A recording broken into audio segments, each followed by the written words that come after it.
जिस दौर के निर्माण कार्य आज भी उत्तराखंड के इतिहास की आप बीती कहते हैं, उसी सुनहरे इतिहास की कहानी कहता है चमोली में आदि बद्री से 3 किलोमीटर दूर स्थित चांदपुर गढ़ी का किला।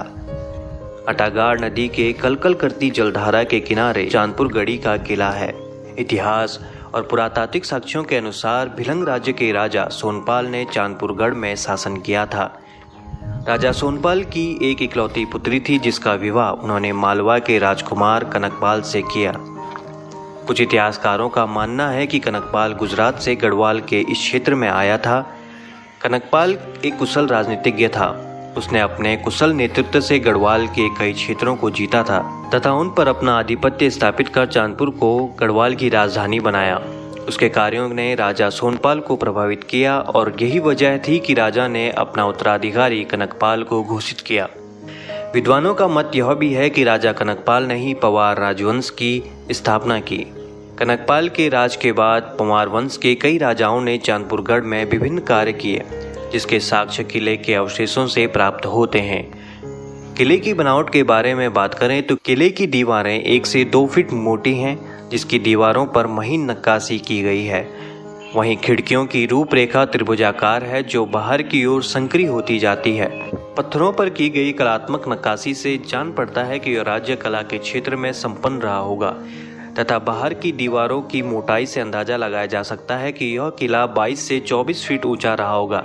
वहीं किले के अवशेषों में पत्थरों की सीढ़ी के मिलने से इसके संभवतः 2 मंजिला होने की कल्पना की जा सकती है। किले के चारों ओर पत्थरों के बने पानी के निकासी द्वार हैं। वहीं पत्थरों से बनी नालियां भी हैं जो सारे किले के चारों ओर फैली हैं।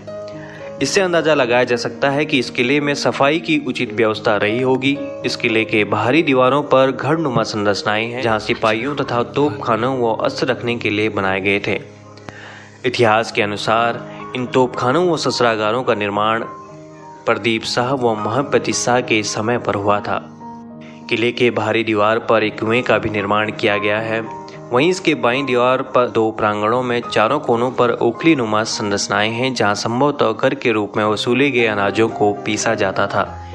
इसके अतिरिक्त किले के अंदर पवारों की इष्ट देवी दक्षिण महाकाली राजराजेश्वरी का मंदिर है।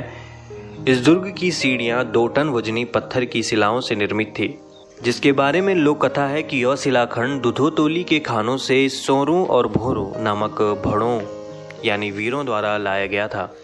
ये भड़ चांदपुर गढ़ी के डांडा मंजाणे गांव के थे। आज भी कांसुओं के ऊपर कंडियाली धार में इन वीरों की खंडित मूर्तियां इनकी वीर गाथा की कहानी कहते हैं। मां नंदा की विश्व प्रसिद्ध यात्रा में आराध्य देवी चांदपुर गढ़ी में ठहरती हैं, जहां आज भी राजा के पूर्वज विधि विधान से इस यात्रा का संचालन करते हैं। 7वीं शताब्दी में गढ़वाल राजा सालीपाल ने राजधानी चांदपुर गढ़ी से श्री नंदा को 12वें वर्ष में मायके से कैलाश भेजने की परंपरा शुरू की, जिसका निर्वहन आज भी राजा के वंशजों द्वारा किया जा रहा है। पुरातात्विक साक्ष्यों के अनुसार पवार वंश का 37वां राजा यानी राजा अजयपाल बड़ा शक्तिशाली था। उस समय समस्त गढ़वाल में राजनीतिक उथल पुथल थी। उसने इस मौके का लाभ उठाकर गढ़वाल के 52 गढ़ों को जीतकर एक झंडे के अधीन कर दिया और तब से उसके द्वारा जीते गए ये समस्त क्षेत्र गढ़वाल कहलाया। इतिहासकारों के अनुसार राजा अजयपाल ने 1173 ईस्वी में अपनी राजधानी चांदपुर से श्रीनगर गढ़वाल के देवलगढ़ में स्थानांतरित कर दी। तभी से यह समृद्ध क्षेत्र तज्य हो गया। साम्राज्य विस्तार व राजधानी के स्थानांतरण से चमोली के सीमांत खंडों पर कुमाऊं के राजाओं और गोरखाओं का आक्रमण होने लगा। चांदपुरगढ़ के स्थानीय जनों के अनुसार राजा जयपाल का राजधानी परित्यज्य करने का कारण गोरखाओं का आक्रमण भी था, जिसने दुर्ग के अधिकांश हिस्सों को क्षति पहुंचाई थी, जिसके कारण राजा को यह स्थान छोड़ना पड़ा। हालांकि इसका कोई निश्चित परिमाण नहीं मिलता है। शायद छोड़ने के बाद गोरखाओं का आक्रमण इस क्षेत्र पर हुआ हो, क्योंकि तब यह क्षेत्र राजा के विशाल सैन्य शक्ति से वंचित था। गढ़वाल की स्थानीय गाथाओं के अनुसार गोरखाओं के 3 बार गढ़वाल पर आक्रमण किया, जिसमें तीसरी बार गढ़वाल नरेश प्रद्युमन शाह की मृत्यु हुई।